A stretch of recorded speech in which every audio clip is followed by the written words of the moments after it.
समाधान आए, पाठकको मनमुटुमा बस्न सफल भए। बाधा विरोध पार गर्दै बढ्दै अघि आयो, कागज र छापाबाट फेसबुकमा छायो। 7 सालमा सुरु भयो लघु गीत लेख्न, धेरै राम्रो हुँदै आयो अझै बाँकी लेख्न। 7 सालमा सुरु भयो लघु गीत लेख्न, धेरै राम्रो हुँदै आयो अझै बाँकी लेख्न।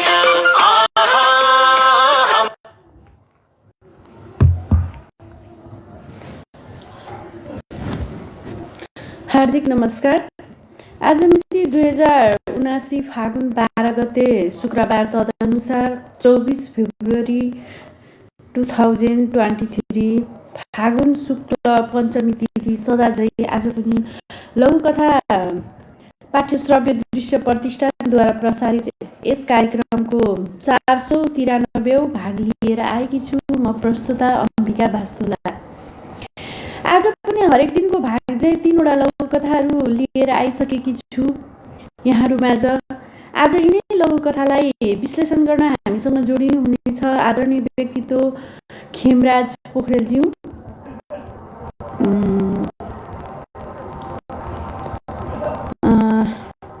यसका साथै लघुकथा मन पराउनु हुने लाखौँ मनमुटुहरू अवश्य पनि हामीलाई हाम्रो यो 1 घण्टाको बसाइमा हामीलाई अवश्य पनि साथ दिनुहुन्छ भन्ने मलाई पूर्ण आशा छ। यहाँहरू सबैलाई म पुनः एकपटक कार्यक्रममा एकदमै हार्दिक स्वागत एवं अभिवादन गर्न चाहन्छु। अबको हाम्रो यो 1 घण्टाको बसाइ यहाँहरूकै साथ सहयोग मायाले नै कार्यक्रम सफल हुनेछ भन्ने मलाई पूर्ण विश्वास छ, आशा छ। र हाम्रो कार्यक्रममा यहाँले उपस्थिति जनाएर मात्रै नभएर हामीलाई एउटा हामीले थालेको यो कार्यक्रम हरेक कुरामा चाहिँ यहाँहरूको जिज्ञासा भनौँ, यहाँहरूको सहयोग, यहाँहरूको उसले पनि हामीलाई चाहिँ अलिकति अगाडि बढ्न मद्दत दिन्छ।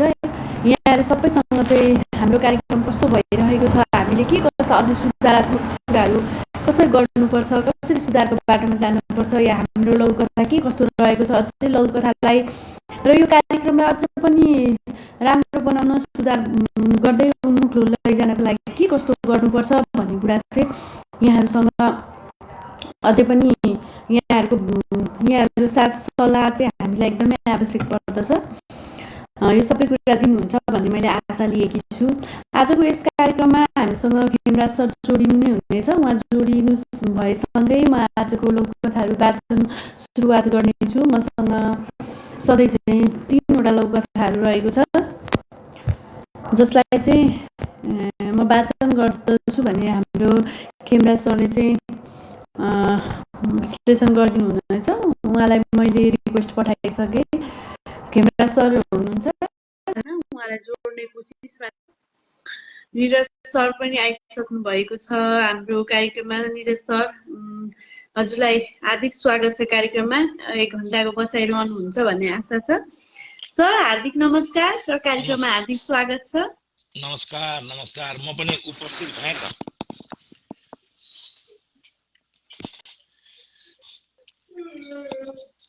सुनिएको छैन?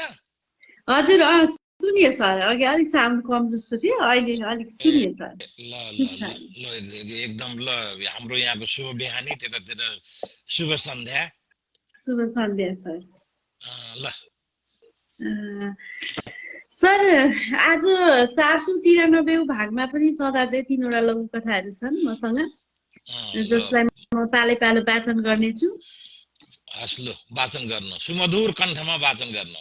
धन्यवाद सर, हजुरलाई कोसिस गर्छु राम्रो गर्ने। पहिलो लघुकथा रहेको छ कर्कर। यो चाहिँ नमराज शर्माले लेख्नु भएको लघुकथा रहेछ। भाले आफ्नो शाखा सन्तानसँगै कर्कर गरिरहेको थियो। उसले भाँडोमा भएका सबै मकै उतिर हुर्यायो। भाले मुसुक्क हाँस्यो, पोथीतिर हेरियो। मानौ भनिरहेको होस्, देख्यौ त?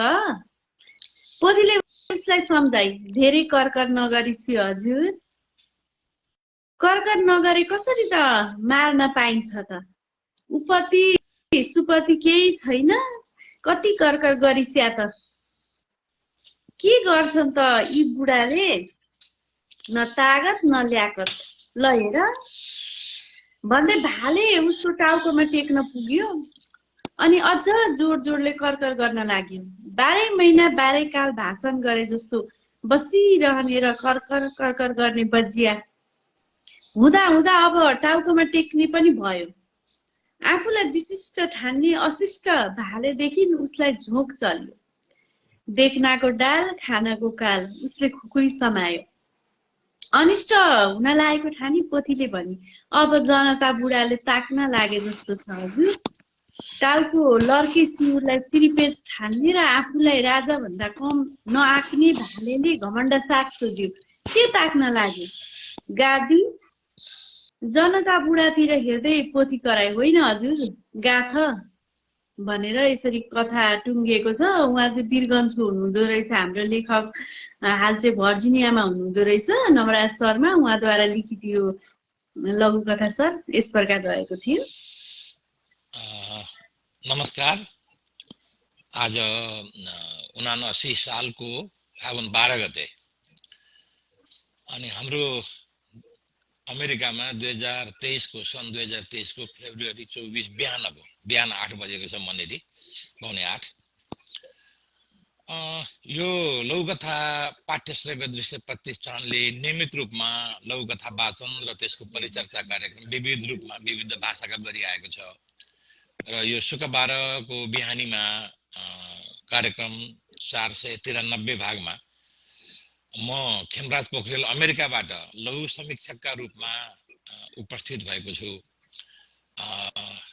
मलाई डोर्याउँदै हुनुहुन्छ कार्यक्रम प्रस्तोता अम्बिका बास्तोलाले। उहाँलाई पनि म धन्यवाद अर्पण गर्दछु र कार्यक्रम आयोजक, प्रस्तोता, दर्शक, श्रोता तथा सबै आदरणीय मित्रहरूमा लघुकथाकार, लघुकथा समीक्षकको हिसाबमा म नमन गर्दै लघुकथातिर प्रवेश गर्छु। एउटा लघुकथा वाचन भइसकेको छ जसको शीर्षक कर्कर रहेको छ। यो नवराज शर्मा ले लेख्नु भएको छ। उहाँ मेरा मित्र हुनुहुन्छ। हिजो अस्ति मात्रै हामीले मेसेन्जरमा कुराकानी गरेका थियौँ, केही कुराकानीहरू। उहाँ पनि अमेरिकाको भर्जिनियामा हाल बस्दै हुनुहुन्छ। म पनि अमेरिकामा बसिरहेको हुनाले हामीले अमेरिकाका गथालोहरू एक अर्कालाई सुनाएका थियौँ। त्यसैले मेरो परिचित हुनुहुन्छ उहाँ। काठमाडौँमा पनि हामी भेटिएका हौँ र उहाँ चाहिँ जागिरबाट निवृत्त भइसकेपछि म जस्तै बुढारी जीवन व्यतीत गर्दै हुनुहुन्छ। उहाँ पुरानो लेखक हो नवराज शर्मा। धेरै लेख्दै गरिरहनु भएको, लेख्दै छोड्दै गर्दै फेरि म लेख्छु, अब मैले नलेखी भएन, अब चाहिँ म लघुकथा लेख्छु भन्नु भएको थियो। ठ्याक्कै लघुकथा या मेरो स्क्रिनमै आइपुग्यो।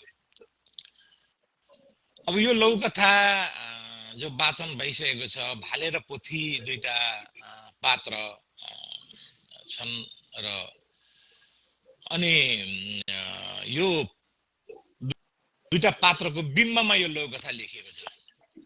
यो लघुकथा लेख्दाखेरि हामीले बुझ्नुपर्ने कुरा के छ भन्दाखेरि यो चाहिँ बिम्बमा लेखिएको कुरा छ। यसमा भाले र पोथीको दुईटाको कुरा छ, भालेको सिउरको कुरा छ, अनि कर्कर गरिरहने भनेर एउटा भाषणसँग जोडेर नेताहरूले असाध्यै धेरै भाषण गर्ने कुरालाई भालेको कर्करसँग जोडेर एउटा यो बिम्बात्मक लघुकथा हो। यसको सहज सरल अर्थ निस्किँदैन। यो चाहिँ राजनैतिक बिम्ब हो। राजनैतिक विषयमा बिम्ब प्रहार, बिम्बका माध्यमबाट यो लघुकथा लेखिएको छ।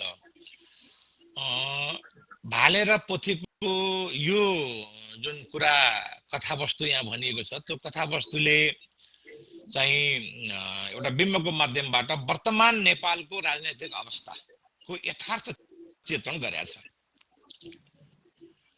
अब यो यथार्थ चित्रण गर्दाखेरि के गरिएको छ भन्दाखेरि एउटा विद्रोहात्मक स्वर निकालिएको छ। अब यो राजनीति कस्तो हुन्छ भन्दाखेरि हामीले संसारको राजनीति हेर्यौँ भने पहिला राजनीतिक शान्तिपूर्ण तरिकाले विरोध हुन्छ, विद्रोह हुन्छ, साना साना आम जुलुसहरू हुन्छन्। त्यसपछि पनि भएन भने भौतिक रूप धारण गर्ने सम्भावना हुन्छ विद्रोहले। र भौतिक रूप जब धारण गर्छ विद्रोहले त्यति बेला चाहिँ त्यसलाई रेन अफ टेरर भन्छ, आतंकको राज्य, आतंकले शासन चलाउँछ। त योतिर यो लघुकथा चाहिँ उन्मुख भएको छ। भनाइको अर्थ वर्तमान कालमा नेपालमा जस्तो अवस्था छ, राजनीतिक पार्टीहरूले गेम खेलिरहेका छन्, जनताको स्वास्थ्यलाई, जनताको सुविधालाई कता हो त्यो हेर्दै नहेरिकन उनीहरू आफ्नो को सत्तामा पुग्ने, कसको जुरो ठुलो, कसको सिउरो ठुलो भन्नेतिर हानाथाप गरिरहेका छन्। त्यो कुरालाई वर्तमान नेपालको राजनीतिक परिदृश्यलाई यो लघुकथाले लेखेको छ, व्यक्त गरेको छ। त्यसकारणले यो लघुकथा लेख्न गाह्रो पनि छ, यो लघुकथा स्वादिलो पनि छ। यहाँ कसैलाई कुनै राजनीतिक पार्टीतिर लक्षित नगरिकन, कुनै राजनीतिक व्यक्तितिर लक्षित नगरिकन एउटा नेपालको वर्तमान समस्याको यसले उजागर गरेको हुनाले यो लघुकथा चाहिँ निकै राम्रो भएको छ। अब रेन अफ टेरर भने मैले आतंकको शासनतिर गाँठ नै ताकेको छ। अब चाहिँ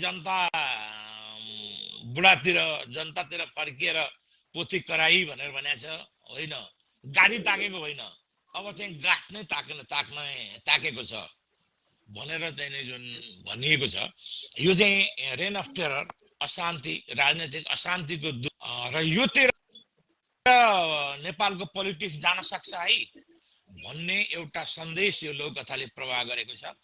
त्यसकारण यो लघुकथा चाहिँ एकदमै राम्रो बनेको छ। अब यसमा चाहिँ अलिकति अझै बिम्बभित्र पनि खतलिएर हेर्यो भने, बिम्बभित्र पनि खतलिएर हेर्यो भन्दाखेरि चाहिँ कसको बिम्बमा के भन्ने अझै यसमा परिष्कारको आवश्यकता त छ। तथापि लघुकथा एकदम सुन्दर छ। र एउटा चिज भने जस्तो यो कर भन्ने शब्द छ, यो सायद कर भनेर जोडिने होला, कहीँ उहाँले यो करलाई जोड्नु भएको छ, कहीँ छोड्नु भएको छ, त्यस कारणले यो जोड्नु पर्ने हो कि भनेको जस्तो मलाई लाग्छ। अन्यथा लघुकथा सुन्दर छ। अब अहिले रमाइलो के हुन थाल्यो सामाजिक सञ्जालको कार्यक्रममा भने धेरै साथीभाइहरूले धेरै राम्रो लघुकथाहरू लेख्न प्रयत्न गर्नुभयो, बडो राम्रो लघुकथाहरू लेख्न थाल्नु भएको छ। धेरै भन्नै नपाइने गरिकन राम्रा लघुकथाहरू आउन थाले। हाम्रो लघुकथाकार मेरा मित्र नवराज शर्मालाई, म अमेरिकामै हुनुहुन्छ, उहाँ सुन्दै हुनुहुन्छ नि होला, उहाँलाई म फेरि बधाई अर्पण गर्दछु। धन्यवाद। धन्यवाद सर। यहाँलाई यो लघुकथा अलिक सरले एकदमै भन्नुभयो, एकदम बिम्ब र प्रतीकको एकदम बढी प्रयोग भएको मैले पनि पाएँ। यसलाई यस्तो राम्रोसँग सजिलो र सहज तरिकाले प्रस्ट्याइदिनु भयो। सरलाई धेरै धेरै धन्यवाद। हामीसँग जोडिनु भएको छ हाम्रो निरज कोइराला सर। नमस्कार तथा स्वागत खेमराज सर लगायत सबैमा इटरीबाट म मधुर कण्ठमा सुनिरहेको छु भन्नुहुँदैछ। सर हजुरलाई धेरै धेरै धन्यवाद। कार्यक्रममा हार्दिक स्वागत छ। रहनुहोला हाम्रो साथमा अबको 1 घण्टा। यो बसाइ अझ उत्कृष्ट राम्रो हुनेछ हजुरको उपस्थितिमा। उमानाथ दाहाल हार्दिक नमस्कार भन्नुहुँदैछ। सर हजुरलाई पनि हार्दिक नमस्कार र कार्यक्रममा हार्दिक स्वागत छ।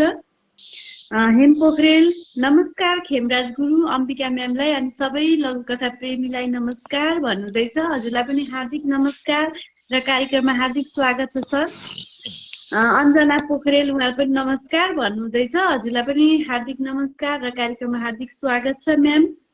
त्यसै गरी मनोहर सर पनि आइपुग्नु भएको छ। सर त अघिदेखि नै हुनुहुन्थ्यो, तथापि अहिले मैले उहाँलाई हेरिराखेको छु, उहाँले निहालिराख्नु भएको छ हामीलाई। अब हजुरकै पालो छ। हजुरको कथा, सायद हजुरको मनोहर पोखरेलको कथा मेरो हातमा अहिले लागेको छ। दोस्रो कथा रहनुहोला सर। हामीसँग जोडिएर यहाँको माया साथले नै यो कार्यक्रम अगाडि बढ्दछ। यो कुरा सबैलाई जानकारी नै भएको कुरा हो। हामी लघुकथा प्रेमीहरू अहिले यो इन्टरनेटले हामीलाई त्यही पनि यति जोडेर, हामी कहाँको मान्छे सर उहाँ अमेरिकाबाट, हामी यहाँ नेपालमा एउटा ठाउँबाट, एउटा कोठाभित्रबाट पनि हामी यति धेरै सम्पर्कमा अगाडि आएका छौँ। हामी सबैजना भलाकुसारी गरेर बस्ने ठाउँ हाम्रो यो इन्टरनेटले हामीलाई यो सुविधा प्रदान गरेको छ। यसलाई अझ हामीले यसको फाइदा उठाएर हामी यो कार्यक्रममा रहेर सबैजना यो 1 घण्टाको बसाइलाई सफल बनाऊ भनेर म सबैलाई आग्रह गर्दछु र कार्यक्रममा रहनको लागि हार्दिक स्वागत पनि गर्दछु।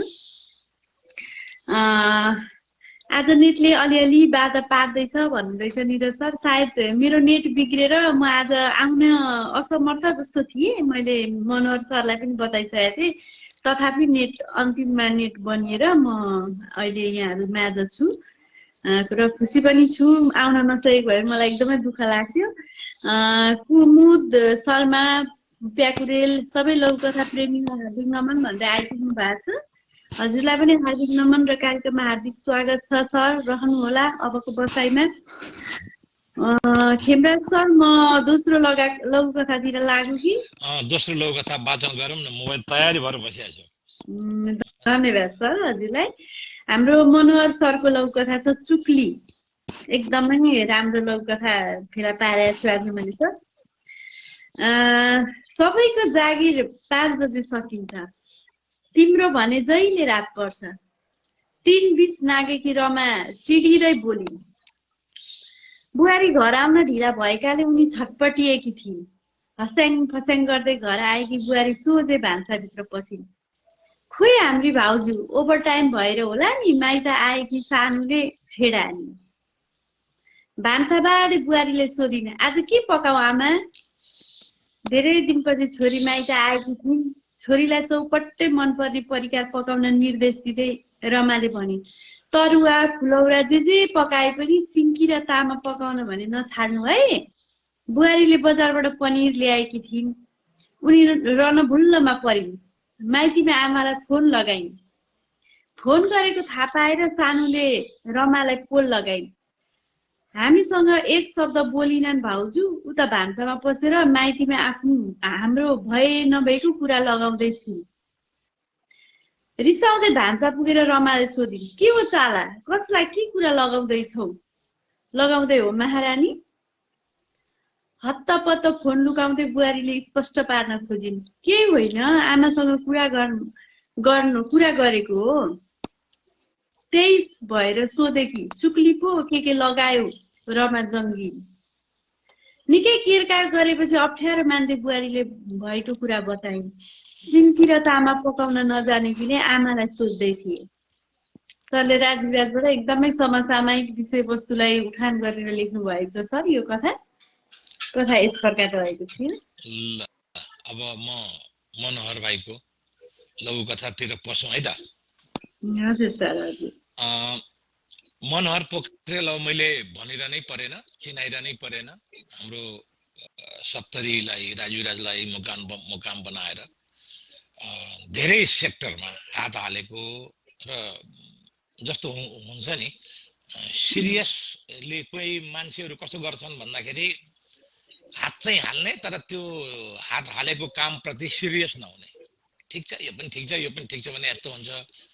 तर मैले अब भर्खरै हो मैले मनोहर पोखरेलसँग सम्बन्ध भएको पनि, र म के पाउँछु भन्दाखेरि जेमा हात हाले पनि त्यसमा चाहिँ अलि इमान्दार भएर अलि लागि परेर यसलाई चाहिँ म पार लगाउँछु भन्ने हिसाबले काम गर्ने व्यक्ति जस्तो लाग्छ मलाई उहाँको व्यक्तिगत जीवन पनि।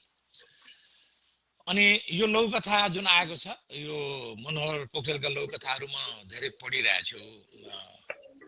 यो पहिलो होइन, धेरैवटा पढिसकेको छु। यस्तै कार्यक्रममा पनि उहाँको लघुकथाहरू वाचन भइसकेको छ। त लघुकथा एकदम राम्रो कसरी लेख्ने भनेर दत्तचित्त भएर लेख्ने एउटा स्रष्टा हो उहाँ।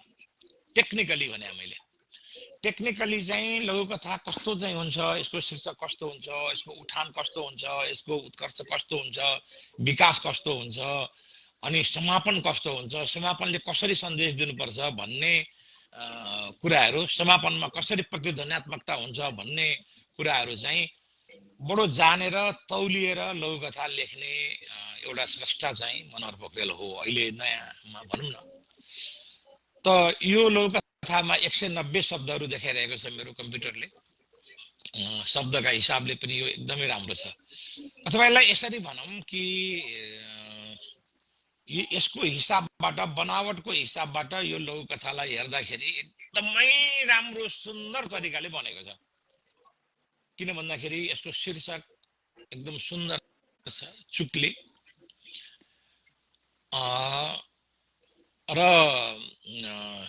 उठान एकदमै आकस्मिक छ। सबैको जागिर 5 बजे सकिन्छ, तिम्रो भने जहिल्यै रात पर्छ भनेर सासूले बुहारीलाई भनेको, 3:20 नागेकी रमा चिनिँदै बोलिन् भनेर सासूले बुहारीलाई भनेको कुराबाट सुरु गरिएको छ। अब त्यसपछिबाट हस्याङ फस्याङ गर्दै घर आएकी बुहारी सोझै भान्सातिर पसिन् भन्ने यहाँ एउटा चाहिँ नि छ।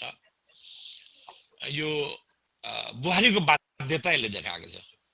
मैले यहाँनिर के भन्दैछु भने यो लघुकथाले कसरी ठोकिँदै जान्छ, कुन कुन कुनाहरू छँदै जान्छ, लघुकथा सोझो बाटोमा नहिँडेर बाङ्गो बाटोमा हिँड्छ भनेर भनिन्छ र छिटो छिटो कुद्छ भनेर भनिएको छ। त सो अनुरूप हस्याङ फस्याङ गर्दै घर आएकी बुहारी सोझै भान्साभित्र पसेकी छन्। यो भान्साभित्र पस्नु उनको बाध्यता छ, चलनको बाध्यता, प्रचलनको बाध्यता, जागिरबाट आउने बित्तिकै छ। अब त्यसपछिबाट एउटा बाध्यता, यो लघुकथाले बाध्यात्मक परिस्थिति बुहारीको लागि, नेपाली समाजमा बुहारीको लागि कामबाट आउने बित्तिकै तुरुन्तै, अझ यहाँ त लुगा फेरेको पनि छैन, सोझै भान्सामा पसिन् भन्ने एउटा बाध्यात्मक परिस्थितिको कुरा बताइएको छ भने, खोइ हाम्री भाउजूको ओभर टाइम भएर होला नि भनेर माइत आएकी सानोले छेड हानिन्, नन्दले छेड हानेको कुरा छ। अब यो एउटा वाक्यले फेरि लघुकथा अर्कोतिर प्रवेश गर्यो। अघिल्लो वाक्यले बुहारीको बाध्यता बताएको थियो भने ठ्याक्कै त्यसैसँग जोडिएर आएको अर्को वाक्यले चाहिँ हाम्रो नेपाली परम्परागत समाजमा छ नि, नन्द र भाउजूको सम्बन्ध भनेको जे गरे पनि मिल्दैन अरे। सासू र बुहारीको नमिलेको जस्तै नन्द आमाजुसँग भाउजू बुहारीको मिल्दैन एकदम, खालि दोष मात्रै, एकले अर्काको दोष मात्रै देखिने भन्ने पहिलेदेखिकै हाम्रो प्रचलन हो त्यो। यद्यपि अहिले वर्तमान कालमा आएर चाहिँ अब यो नन्द भाउजू पनि एकदम राम्रा साथी भएका उदाहरणहरू छन् यता आएपछि चाहिँ।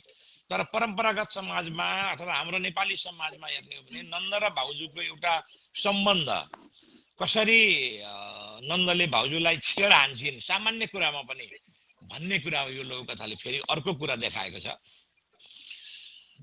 अनि त्यसपछिबाट चाहिँ यो लघुकथाको अर्को एउटा महत्त्वपूर्ण विशेषता के छ भन्दाखेरि यसका केही शब्दहरू छन् जसलाई म शब्द सौन्दर्य भन्छु। शब्द आफैमा सुन्दर छन्, जस्तो तरुवा, फुलौरा, सिन्की। अब अहिलेको जेनेरेसन सिन्की भनेको थाहा नपाउने जेनेरेसनको उत्पादन भइसकेको छ। सिन्की भनेको के हो, गुन्द्रुक त थाहा छ, तर सिन्की रियलमा सिन्की भनेको के हो? किनभने अब सिन्की सामान्यतया पहाडतिर कतै कतै अझै बनिन्छ भने थाहा छैन, नत्र भए सिन्की बनाउने चलन नै हरायो नेपालबाट। र अनि यो तरुवा, फुलौरा भन्ने शब्दहरू तराई बेस शब्दहरू हुन्। यो तराई बेसमा यो खाने र हाम्रा लघुकथाहरूमा, हामीले लेख्ने लघुकथाहरूमा स्थानीयता झल्कने र राम्रा ठेट नेपाली शब्दहरू जस्तो तरुवा, फुलौरा, सिन्की भन्ने जुन शब्दहरू छन्, यो शब्दहरूको प्रयोगले पनि लघुकथा सुन्दर हुन्छ। यसलाई मैले शब्दको सुन्दरता भनेको छु। र त्यसैले शब्द सुन्दरताको हिसाबले पनि यो लघुकथा चाहिँ एकदम राम्रो छ। राम्रा शब्दहरू, तरुवा भनेको के हो, फुलौरा भनेको के हो भनेर यो सांस्कृतिक शब्दहरू यसमा हालिएको छ। त्यसैले यो एकदमै राम्रो छ। अब लघुकथा समापनतिर जाँदाखेरि सिन्की र तामा पकाउन नजानेकीले आमालाई सोध्दै थिए भनेर बुहारीले सासूलाई भनेको कुरा लास्टमा छ। र यो आमा के को चुक्ली लगाइरहेको छौ भनेर चाहिँ नै सोद्धाखेरि यो कुरा चाहिँ आएको छ। अब यो समापनले धेरैवटा कुराहरू, प्रश्नहरू जन्माउँछ।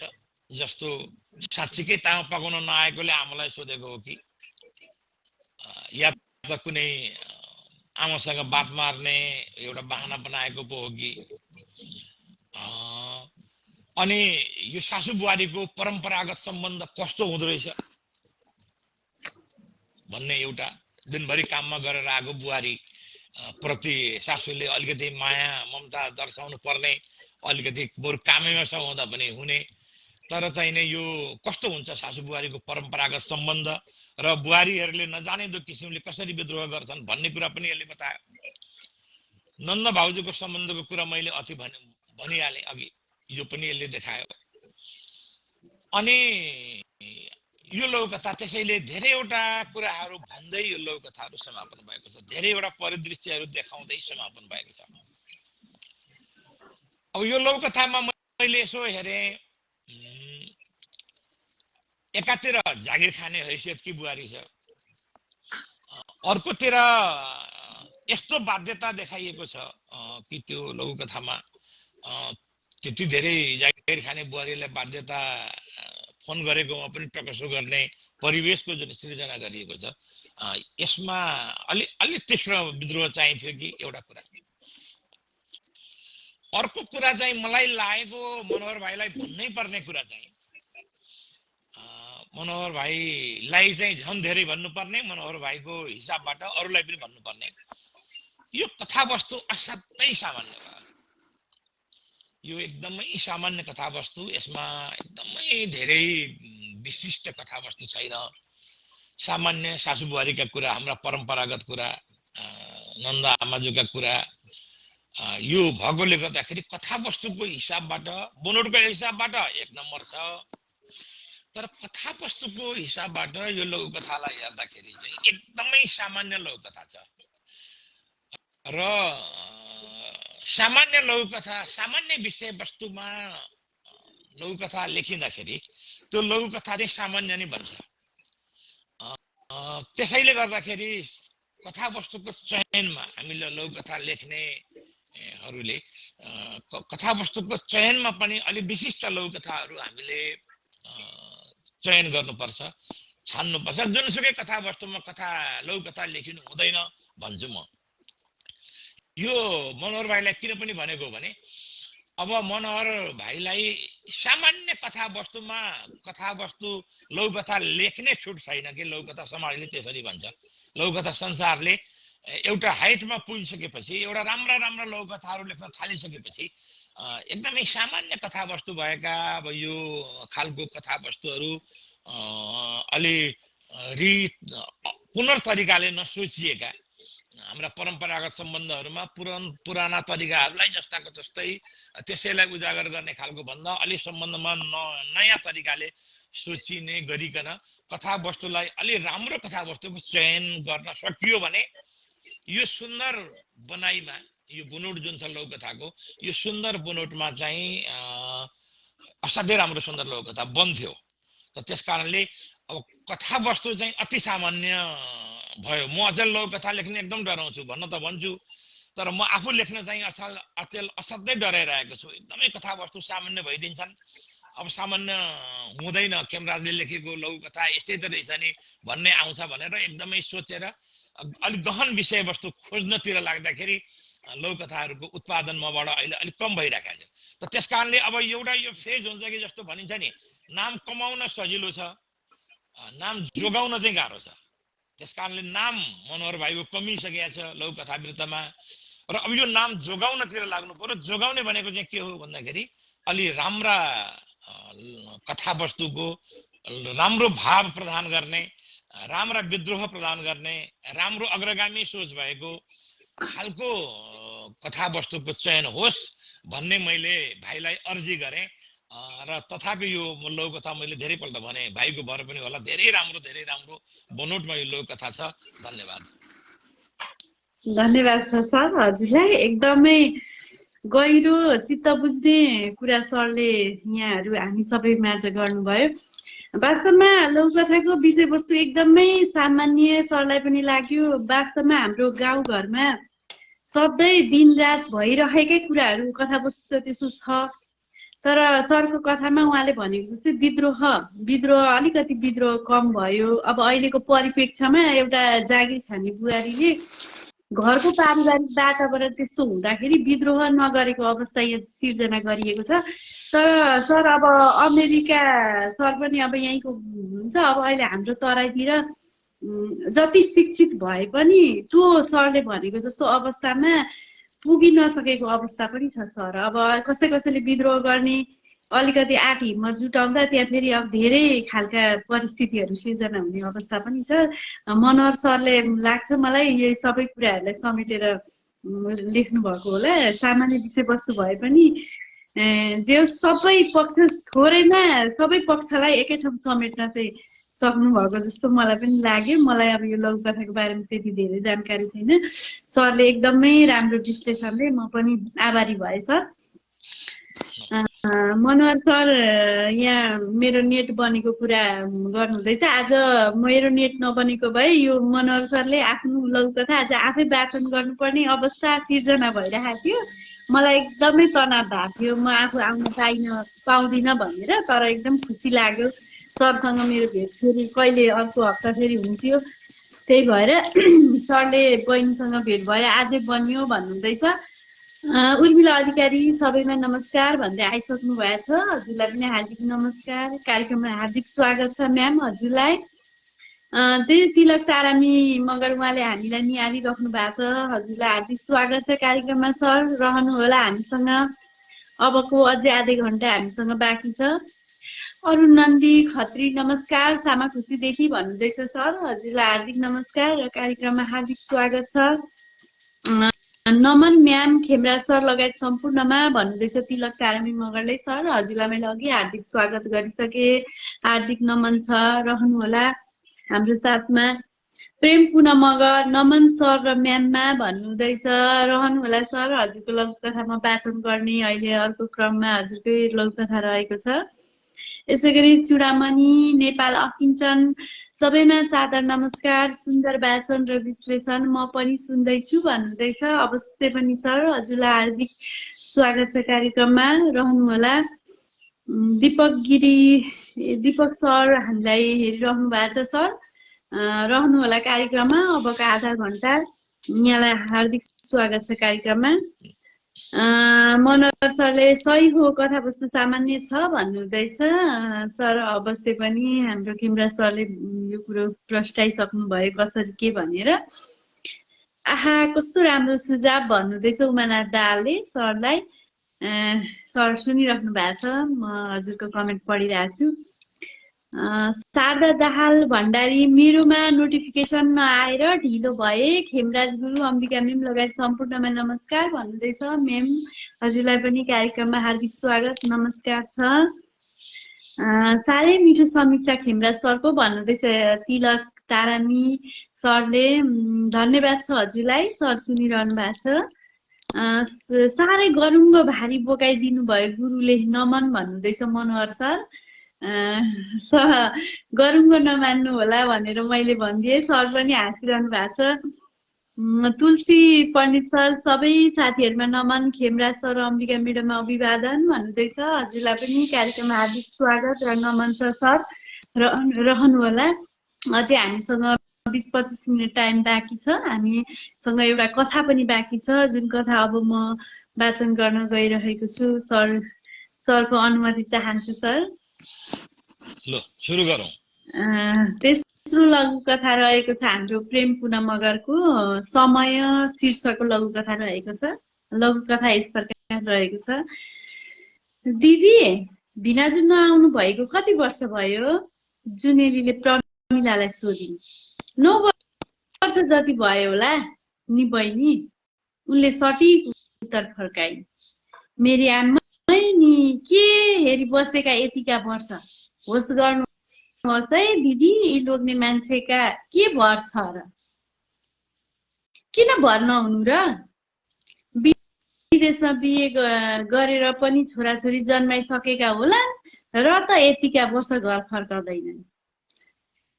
उहाँले बिहे गरेर छोराछोरी जन्माइसकेको कारणले त घर आउन सकेका छैनन्। बहिनी के मतलब कुरो बुझिन नि दिदी, तिमीले कुरा बुझ्न समय पर्खनुपर्छ बहिनी। म रोगी छु, छोरी पोखरा छोरो सदरमुकाममा पढ्छन्, यसरी कथा समाप्त भएको छ सर। नमस्कार, म हाम्रो प्रेमपुन मगरको लघुकथा समयमा प्रवेश गर्नुभन्दा पहिला एउटा कुरा हाम्रो मनोहर भाइकै लघुकथालाई पछाडि राखेर कार्यक्रम प्रस्तुता अम्बिका बहिनीले यो एउटा प्रश्न उठाउनु भयो, समाजमा यो कुरा अहिले घटिरहेको छ भन्ने खालको। समाजमा यो कुरा अहिले पनि नेपाली समाजमा यो अहिले मनोहर भाइले भनेको कुराहरू ठ्याक्कै घटिरहेको छ, धेरैवटा परिवारमा घटिरहेको छ। अब एउटा चिज मैले यहाँ बताउन खोजेँ कि हाम्रो लघुकथा यो प्रश्नको सन्दर्भमा समाजमा अहिले पनि घटिरहेको छ घटना भन्दाखेरि अब त्यो सन्दर्भमा मैले एउटा कुरा भन्न खोजेँ। जस्तो हाम्रो सोसाइटीमा मोटामोटी 3वटा धारहरू हुन्छन्, चाडा पनि भनिन्छ। मैले क्रान्तिकारी धारको कुरा गरिन। 3वटा धारहरू, एउटा परम्परावादी धार हुन्छ। त्यो परम्परावादी धार भनेको चाहिँ बुहारीले आएर भान्सामा पसेर यो सबै वचनहरू खाएर यो गर्नै पर्छ, बुहारी सहनशील हुनै पर्छ अनि पो बुहारी भन्ने हाम्रो जुन परम्परागत मूल्य मान्यता छ। फलानाकी बुहारी त कस्ती असल, कस्ती राम्री, किनभने ऊ बोल्दा पनि बोल्दिन, विद्रोह पनि गर्दिन, कुटे भने कुटाइ खाइरहन्छे, चुपचाप सुनिरहन्छे, घर काम गरिरहन्छे भने त्यस्तो खालको हाम्रो चाहिँ एउटा परम्परागत धारणा हुन्छ, परम्परागत आदर्श हुन्छ। त्यो भनेको चाहिँ बुहारी एकदम शालीन हुनु पर्यो, विद्रोह गर्नु भएन, जे भन्छन् घरका परिवारले, सासूले, ससुराले, बुढाले जे भन्छन् त्यो खुरु गर्नु पर्यो भन्ने खालको परम्परागत मान्यता भयो। अनि वर्तमान कालमा लाई यथास्थितिवादी भनिन्छ। अहिले जुन भनिएको चाहिँ यथास्थितिवादी भनेको अहिले समाजमा के भएको छ, के भइरहेको छ, हो त्यसको चित्रण चाहिँ यथास्थितिवादी हो। वर्तमानमा अहिले समाजमा कस्तो घटना भइरहेछ योसँग सम्बन्धित त्यो कुरा हो। तर हामी लेखक के चाहन्छौँ त्यसमा, त्यो चाहिँ कुरा हामीले लेख्ने हो कि हामीले समाजको समस्यामा हामी लेखक के चाहन्छौँ? हामी परम्परावादी समाधान चाहन्छौँ कि यथास्थितिमा यस्तो छ, यो भइरहोस्, यो त हुनुपर्छ, नभए समाजको बनोट बिग्रन्छ भन्ने ठान्छौँ कि अथवा यो चाहिँ यसको बारेमा चाहिँ उसले अन्याय भयो, अलिकति विद्रोह बोलोस् भन्ने चाहन्छौँ भन्ने हाम्रो कुरा हो। त्यसकारणले भनिन्छ नि, जस्तो साहित्य लेखिनु भनेको चाहिँ अलिकति अगाडिको अब आउने कुरालाई अभिव्यक्त गर्नु हो भन्छु मैले। जस्तो यथास्थिति मात्रै पस्किएर त के लेख्ने, अब त्यो त कुरै भएन। त त्यसकारणले गर्दाखेरि त्योबाट मुक्ति कसरी पाउने अथवा के चाहनुहुन्छ? जस्तो मैले एउटा उदाहरण भनौँ, उदाहरण यद्यपि एकदमै अलि अप्ठ्यारो पनि हुन्छ होला।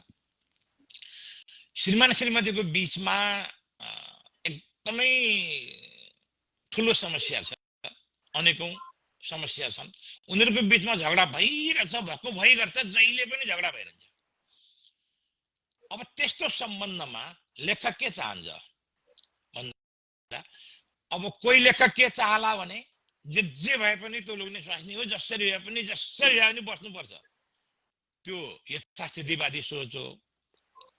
अब अग्रगामी सोच हो भने तैँले यसो गर्छ भने म पनि यसो गर्छु भनेर छोडेर हिँड्न सक्नु पर्यो, अनि मात्रै स्वतन्त्रता प्राप्त हुन्छ।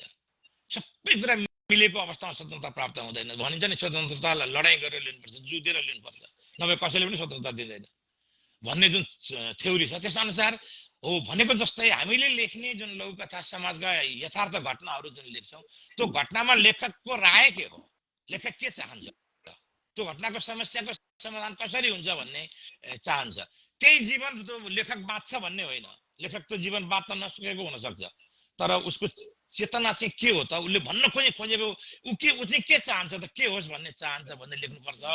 त्यस कारणले यो कुरा हुन्छ। अब म अन्तिम लघुकथा प्रेमपुन मगरको लघुकथा समयमा प्रवेश गर्छु।